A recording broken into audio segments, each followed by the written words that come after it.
বন্ধুরা, তোমরাও যদি এই ফ্র্যাঞ্চাইজি স্কিম নিতে চাও তাহলে কমেন্ট সেকশনে জানিও, আর কিভাবে অ্যাপ্লাই করবে তার জন্য কমেন্ট সেকশনের লিংক www.indiapost.gov.in দিয়ে দিলাম।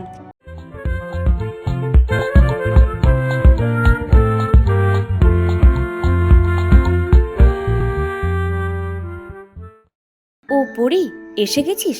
আয় আয়, বস। হঠাৎ এত জরুরি তলব দিলি যে? কোনো সমস্যা হয়েছে নাকি? না না, আসলে কিছু জানার ছিল তোর থেকে, তাই তোকে ডাকলাম। হ্যাঁ বল না, কি জানতে চাইছিস? আসলে আমার বাড়িতে যে সুভাষ কাকু খবরের কাগজ দেয় না, তার ছেলে তো মাধ্যমিক পাশ করে প্রায় 3 বছর বসে আছে, ভালো চাকরিও পাচ্ছে না, কিন্তু সে পড়াশোনা করতেও চাইছে না। তো কাকু আমাকে বলেছিল আমার কাছে তেমন কাজের খোঁজ আছে কিনা, তাহলে ওনার ছেলে করবে, কিন্তু আমার কাছে তো তেমন খবর নেই।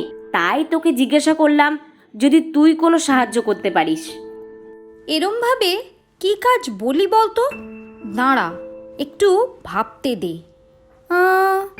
হ্যাঁ, একটা কাজ আছে, কিন্তু ছেলেটা কি ব্যবসা করতে পারবে?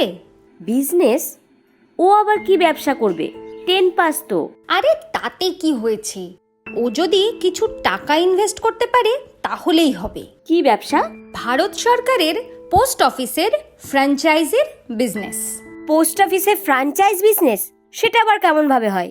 একটা কাজ কর, তোর ল্যাপটপটা ওপেন কর, আমি দেখাচ্ছি, তাহলে তুইও বুঝতে পারবি আর আমাদের দর্শক বন্ধুরাও বুঝতে পারবে। আচ্ছা, এই নে ল্যাপটপ। দে। দেখ, ল্যাপটপ অন করতে করতে তোকে আমি ভারতীয় পোস্ট অফিস সম্পর্কে কটা তথ্য বলি। হ্যাঁ হ্যাঁ, বল। তুই কি জানিস যে আমাদের দেশের পোস্টাল নেটওয়ার্ক হলো সারা পৃথিবীর সব থেকে বড় পোস্টাল নেটওয়ার্ক, এবং ভারতে প্রায় 1,54,725টা পোস্ট অফিস আছে। বাবা, এত! আচ্ছা বলতো, পোস্ট অফিসের প্রথমে কি নাম ছিল? পোস্ট অফিসের নাম তো পোস্ট অফিসই ছিল প্রথম থেকে। না, পোস্ট অফিসের প্রথমে নাম ছিল কোম্পানি মল, আর রবার্ট ক্লাইভকে ভারতীয় পোস্ট অফিসের জনক বলা হয়, বুঝলি? আর এখন এর হেড অফিস হলো ডাক ভবন, সংসদ মার্গ, নিউ দিল্লি। আর বর্তমানে এর কর্মচারী সংখ্যা প্রায় 4,16,083।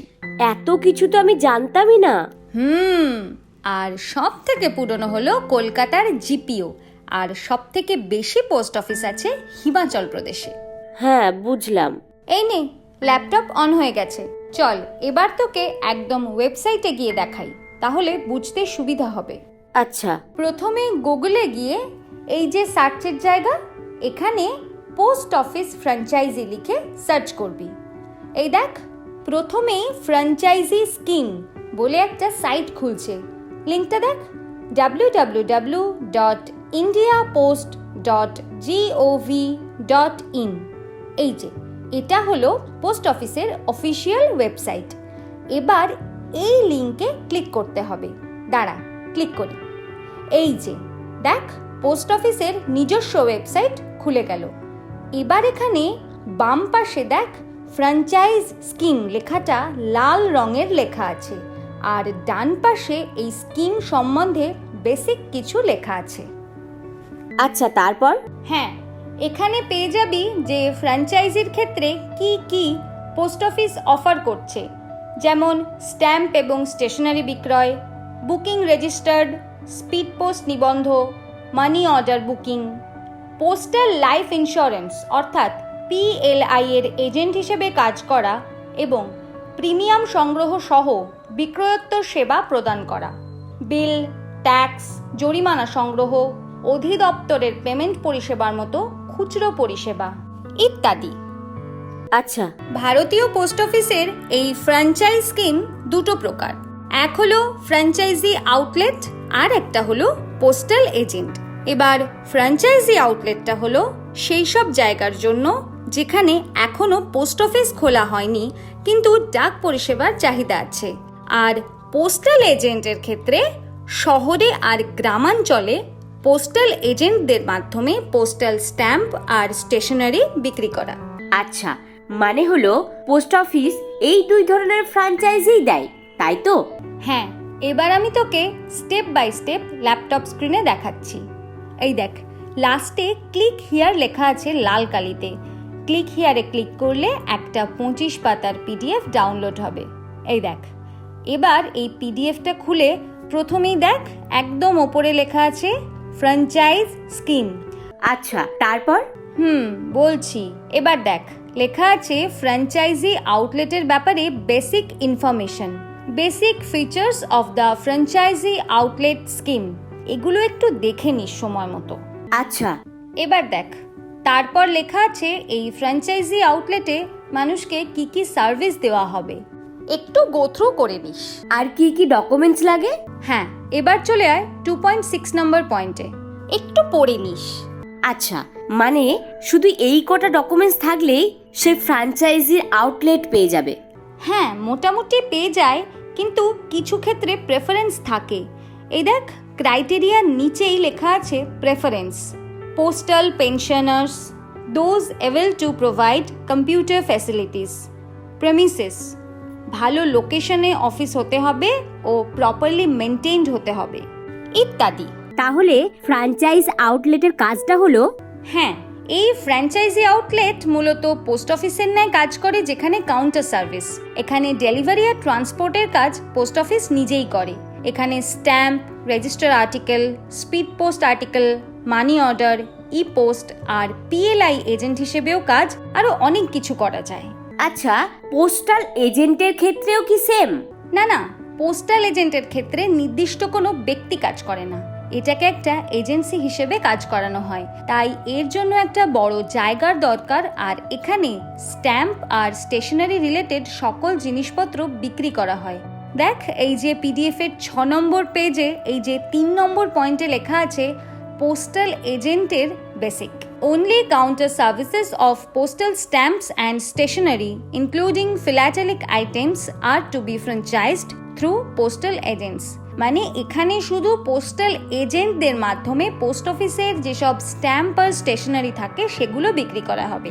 এখানেও ফ্র্যাঞ্চাইজি আউটলেটের মতো একটা নির্দিষ্ট সময়ের জন্য পরিষেবা দেওয়া হবে, কিন্তু খেয়াল রাখতে হবে যে 24 ঘন্টা যেন কাজের জন্য নমনীয় থাকে। আর পোস্টাল এজেন্টদের ক্রাইটেরিয়া কি? এই দেখ, 6 নম্বর পেজে 3.4 নাম্বার পয়েন্টটা, নিজের সময় মতো এই পয়েন্টসগুলো দেখে নিস।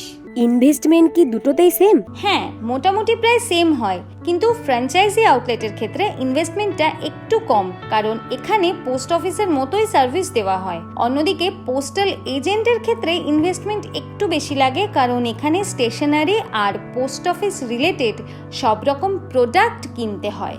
তাও কত টাকা ইনভেস্ট করতে হয়? দেখ, ওরমভাবে বলা মুশকিল যে এক্স্যাক্টলি কত টাকা লাগবে, বাট ওয়ান টাইম ডিপোজিট হিসেবে মিনিমাম 5,000 টাকা লাগেই। এবার লোকেশন অনুযায়ী টাকার পরিমাণ বাড়তে পারে। এছাড়া একটা বড় জায়গা ভাড়া নিতে হবে, একজন কর্মচারী রাখলে তাকে মাইনে দিতে হবে, জায়গাটাকে ভালোভাবে সাজাতে হবে, তাছাড়াও টুকিটাকি খরচা তো আছেই। তা এত খরচ করার পর প্রফিট ভালো হয়? হ্যাঁ, সেটাও বলছি, মন দিয়ে শোন। এই দেখ, পিডিএফ এর 22 নম্বর পেজে রেজিস্টার্ড আর্টিকেল বুকিং এর ওপর 3 টাকা commission, speed post article booking এ 5 টাকা commission, money order booking number 1 100 টাকা থেকে 200 টাকা মূল্যের 3.5 টাকা কমিশন। প্রতি মাসে রেজিস্টার্ড আর স্পিড পোস্ট আর্টিকেল মিলিয়ে 1000-এর বেশি বুকিং করলে 20% কমিশন। পোস্টাল স্ট্যাম্প ও স্টেশনারিতে সেল অ্যামাউন্টের 5% কমিশন। আরও অনেক কমিশন আছে, যেগুলো তুই পোস্ট অফিসের ওয়েবসাইটে দেওয়া পিডিএফটা পড়লে জানতে পারবি। বুঝলাম, কিন্তু এত কিছু করতে পোস্ট অফিসের লোক কি সাহায্য করে, নাকি একাই সব করতে হয়? না, পোস্ট অফিস থেকে একটা ট্রেনিং হয়, যেখানে সব কিছু যেমন কোম্পানির অবজেক্টিভ, সার্ভিস, প্রোডাক্ট, আরও অনেক কিছুর ব্যাপারে ট্রেনিং দেওয়া হয়। আর একবার এই ট্রেনিং হয়ে গেলে ফ্র্যাঞ্চাইজির লাইসেন্স পাওয়া যাবে। এছাড়াও যেই অঞ্চলে ফ্র্যাঞ্চাইজি খোলা হচ্ছে সেই অঞ্চলের হেড পোস্ট অফিস থেকে বোর্ড, ব্যানার সব কিছু প্রোভাইড করা হয়, যাতে ফ্র্যাঞ্চাইজিগুলো পোস্ট অফিসের মতোই দেখতে লাগে। হ্যাঁ, এবার পুরো বুঝলাম। এবার দেখ, আগে ইনফরমেশনগুলো দিলাম, এবার আমি এখানে আবার প্রথম থেকে দেখাচ্ছি কিভাবে অ্যাপ্লাই করতে হবে, তাহলে আমাদের দর্শক বন্ধুদেরও বুঝতে সুবিধা হবে। হ্যাঁ দেখা, তাহলে তো ভালোই হয়। প্রথমে www.indiapost.gov.in লিখে গুগলে সার্চ করলে ইন্ডিয়া পোস্ট অফিসের অফিসিয়াল পেজ খুলবে। এবার স্টেপ বাই স্টেপ বলছি। স্টেপ 1, হোম পেজের নিচের দিকে নেমে বাঁ দিকে রিক্রুটমেন্টসে ক্লিক করতে হবে। স্টেপ 2, এবার অনেকগুলো অপশন আসবে, যার মধ্যে ফ্র্যাঞ্চাইজি স্কিমে ক্লিক করতে হবে। স্টেপ 3, এবার যেই পেজ খুলবে সেখানে সংক্ষিপ্তভাবে এই ফ্র্যাঞ্চাইজি স্কিম সম্বন্ধে লেখা থাকবে, যার লাস্টের দিকে ক্লিক হিয়ারে ক্লিক করলে একটা 25 পেজের PDF ডাউনলোড হবে, যেখানে ফ্র্যাঞ্চাইজি স্কিম সম্বন্ধে একদম ডিটেলসে লেখা থাকবে এবং এর সাথে দুটো ফ্র্যাঞ্চাইজির অ্যাপ্লাই করার জন্য অ্যাপ্লিকেশন ফর্মও দেওয়া থাকবে, যেটা PDF এর 9 নম্বর পেজে আছে। এই দেখ, এটা ফিল আপ করে তার সাথে যাবতীয় ডকুমেন্টস অ্যাটাচ করে নিজের লোকেশনের কাছাকাছি পোস্ট অফিসে গিয়ে জমা দিয়ে আসতে হবে। এরপর মিনিমাম 14 থেকে 21টি ওয়ার্কিং ডেজের মধ্যে রেজিস্টার প্রসেসটি কমপ্লিট হয়ে যাবে। বাহ, দারুণ বোঝালি তো। একটা কাজ কর, ফর্মে কি লিখতে হবে সেটাও যদি বলে দিস, আমার মনে হয় এরপর আমাদের দর্শক বন্ধুদের আর কোনো ডাউট থাকবে না। হ্যাঁ বলছি, কিন্তু আগে এটা খেয়াল রাখতে হবে যে সেই লোকেশনে যদি আগে থেকে পোস্ট অফিসের ফ্র্যাঞ্চাইজি থেকে থাকে তাহলে আর ফ্র্যাঞ্চাইজি পাওয়া যাবে না। এবার চলে আয় 9 নম্বর পেজে, franchise outlet application. Number 1, name of applicant in block letters, অর্থাৎ আবেদনকারীর নাম ইংলিশে লিখতে হবে বড় অক্ষরে। নাম্বার 2, ন্যাশনালিটি, অর্থাৎ কোন দেশের নাগরিক। Number 3, age should be 18 years or above on the date of application, proof to be attached, অর্থাৎ বয়স যেটা 18 বছরের ওপরে হতে হবে এবং তার প্রমাণপত্র। Number 4, whether Department of Posts DOP pensioners, yes or no, if yes attach copy of PPO, অর্থাৎ পোস্ট অফিসের পেনশনার হলে তার প্রমাণপত্র। Number 5, income tax PAN or GIR number. In case PAN or GIR number is not provided, declaration in Form 60 to be provided. অর্থাৎ income tax বা GIR নম্বর, আর যদি এই দুটোর মধ্যে কোনোটাই না থাকে তাহলে তার ডিক্লারেশন। নাম্বার 6, প্রেজেন্ট অ্যাড্রেস, অর্থাৎ বর্তমান ঠিকানা। নাম্বার 7, পার্মানেন্ট অ্যাড্রেস, অর্থাৎ স্থায়ী ঠিকানা। Number 8, location from where business will be conducted, অর্থাৎ যেখানে ফ্র্যাঞ্চাইজি খোলা হবে তার ঠিকানা। Number 9, propose timing of business, অর্থাৎ ফ্র্যাঞ্চাইজি প্রস্তাবের সময়। Number 10, details of premises from where business is to be conducted, A, whether owned or rented or leased. Number 2, if not owned, indicate period up to which present rent or lease agreement is valid. Number 3, distance of premises from the nearest post office, অর্থাৎ সেই প্রতিষ্ঠানের ঠিকানা যেখানে ফ্র্যাঞ্চাইজির কাজ হবে, ভাড়া বা স্থায়ী। ভাড়ার ক্ষেত্রে কতদিন পর্যন্ত সেখানে থাকবে। Number 11, indicate present business or occupation, if any, and whether it is intended to be carried on from the same premises or address as the postal franchisee, অর্থাৎ বর্তমানে কি কাজে যুক্ত এবং তার ঠিকানা। Number 12, please indicate previous experience, if any, in relating services, অর্থাৎ পূর্ববর্তী অভিজ্ঞতা। Number 13, do you have knowledge of working on a computer and would you be using a computer for providing this service? Computer সম্বন্ধে knowledge বা এই ফ্র্যাঞ্চাইজিতে কম্পিউটারের মাধ্যমে পরিষেবা দেওয়া হবে কি না। Number 14, name, address and telephone number of a respectable person of the locality who can be contacted for reference. Reference করার জন্য ব্যক্তির নাম, ঠিকানা ও ফোন নম্বর।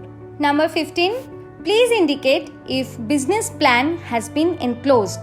এখানে জানতে হবে যে ভবিষ্যতে এই ফ্র্যাঞ্চাইজি বন্ধ করা হবে কিনা। Number 16, details of security required, অর্থাৎ সিকিউরিটি ডিটেলস। এরপর এই দেখ নিচে লেখা ডিক্লারেশনে, এরপর আবেদনকারীর নাম আর তারপর যে ফাঁকা জায়গা সেখানে গার্জিয়ান মানে আবেদনকারী কার ছেলে বা মেয়ে বা বউ তার নাম লিখতে হবে। এরপর যেটা দেখছিস 10 নম্বর পেজে পার্ট বি লেখা, ওটা পোস্ট অফিস সই করবে। যে তারা অ্যাপ্লিকেশনটা গ্রহণ করেছে। আর এটা 21 নম্বর পেজ পর্যন্ত পোস্ট অফিস সই করে আবেদনকারীকে দিয়ে 21 নম্বর পেজের একদম শেষে বাঁ দিকে সই করবে ঠিকানা সহ, আর তার নিচে দুজন আবেদনকারীর সাক্ষীর সই নেবে। এই দেখ এখানটা। আর পোস্টাল এজেন্টদের ক্ষেত্রে এবার পিডিএফ এর 23 নম্বর পেজে দেখ, পার্ট এ তে লেখা number 1 name of applicant in block letters, অর্থাৎ আবেদনকারীর নাম ইংলিশে লিখতে হবে বড় অক্ষরে। নাম্বার 2 ন্যাশনালিটি, কোন দেশের নাগরিক। Number 3 date of birth, should be 18 years or above on the date of application, proof to be attached, অর্থাৎ বয়স যেটা 18 বছরের ওপরে হতে হবে আর তার প্রমাণপত্র। নাম্বার 4 আইডেন্টিফিকেশন মার্ক, অর্থাৎ শনাক্তকারী চিহ্ন। Number 5 whether DOP pensioner, yes or no, if yes attach copy of PPO, অর্থাৎ পোস্ট অফিসের পেনশনার হলে তার প্রমাণপত্র। নাম্বার 6 প্রেজেন্ট অ্যাড্রেস, অর্থাৎ বর্তমান ঠিকানা। নাম্বার 7 পার্মানেন্ট অ্যাড্রেস, অর্থাৎ স্থায়ী ঠিকানা। Number 8 location and premises or shop from where business is to be conducted, অর্থাৎ লোকেশনের নাম এবং যেখানে দোকানটি খোলা। Number 9 proposed timing of business, অর্থাৎ ফ্র্যাঞ্চাইজি প্রস্তাবের সময়। Number 10 distance of premises from the nearest post office, অর্থাৎ দোকান থেকে সব থেকে কাছের পোস্ট অফিসের ঠিকানা। Number 11 please indicate previous experience if any in retailing services, অর্থাৎ বিক্রয় ব্যবসার ক্ষেত্রে কোনো অভিজ্ঞতা থাকলে সেটি লিখতে হবে। এরপর এর নিচে ডিক্লারেশনে আবেদনকারীর নাম আর তার গার্জিয়ানের নাম লিখতে হবে। এবার নিচে দেখ পার্ট বি, এটা পোস্ট অফিস ফিল আপ করবে। আর তারপর দেখ একদম পিডিএফ এর লাস্ট পেজে মানে 25 নম্বর পেজে এখানে আবেদনকারীর সব কিছু ইস্যু হয়ে গেলে তার ফটো ডান পাশের বক্সে লাগাতে হবে।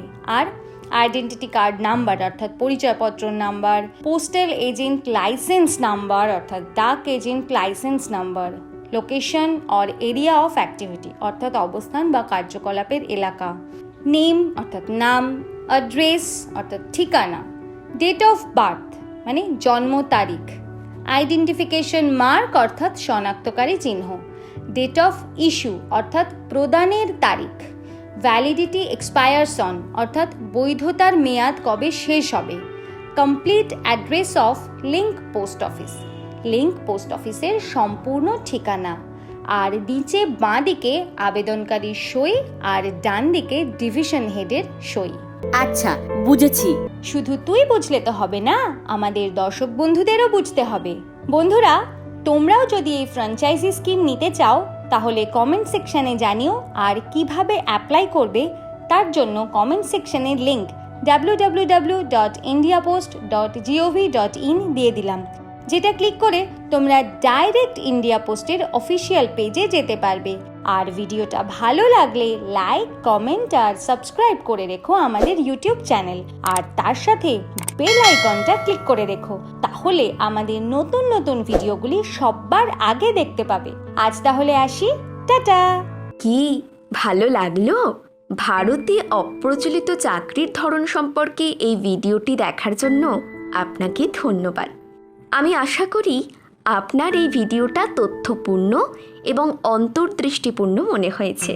আমরা সবাই জানি সঠিক কর্মজীবনের পথ খুঁজে পাওয়া একটি কঠিন কাজ হতে পারে, তবে এটি আমাদের ব্যক্তিগত বৃদ্ধি এবং পরিপূর্ণতার জন্য অপরিহার্য। আপনি যদি এমন কাউকে চেনেন যিনি তাদের পথ খুঁজে পেতে সংগ্রাম করছেন বা বিকল্প চাকরি সম্পর্কে জানতে আগ্রহী, অনুগ্রহ করে তাদের সাথে এই ভিডিওটি শেয়ার করুন। কে বলতে পারে হয়তো এই ভিডিওটাই তাদের কর্মজীবনকে পরিপূর্ণ ও ফলপ্রসূ করে তুলল। তাই আমি আপনাকে এই ভিডিওটি শেয়ার করতে এবং আমাদের চ্যানেলটি সাবস্ক্রাইব করার জন্য কিছুক্ষণ সময় নিতে উৎসাহিত করছি। একসাথে আমরা একে অপরকে আমাদের পথ খুঁজে পেতে এবং বিশ্বের উপর ইতিবাচক প্রভাব ফেলতে সাহায্য তো করতেই পারি। আপনার সময় দেওয়ার জন্য আপনাকে অনেক ধন্যবাদ, এবং আমরা ভবিষ্যতে আপনার সাথে আরও মূল্যবান সব ভিডিও শেয়ার করার জন্য উন্মুখ।